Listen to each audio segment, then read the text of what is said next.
Here's how to add games in NVIDIA App. Before getting started, make sure the NVIDIA App is installed on your computer. If you don't have it yet, search for the official NVIDIA App download page and install the application. Once you've opened the NVIDIA App, click Settings in the bottom left corner. Scroll down until you find the Games and Apps section.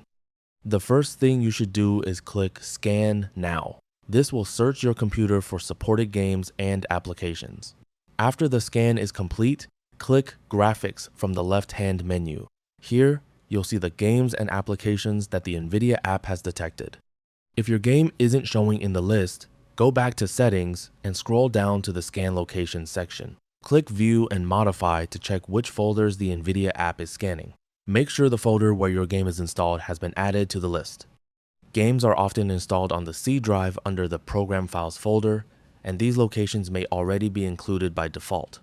However, if your game is installed on another drive or in a different folder, click the Add button.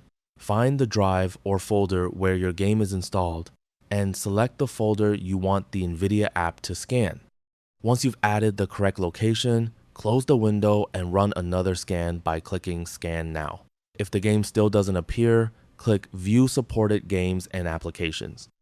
This will open the NVIDIA website, where you can check the complete list of games and applications supported by the NVIDIA App. If your game isn't included on this list, that is likely why the NVIDIA App can't detect or add it. However, if your game is supported but still isn't being detected, open the Start menu and search for Settings. Open Settings and select Apps from the left-hand menu. Then, click Installed Apps.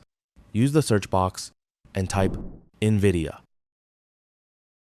Find the NVIDIA app in the results and uninstall it from your computer.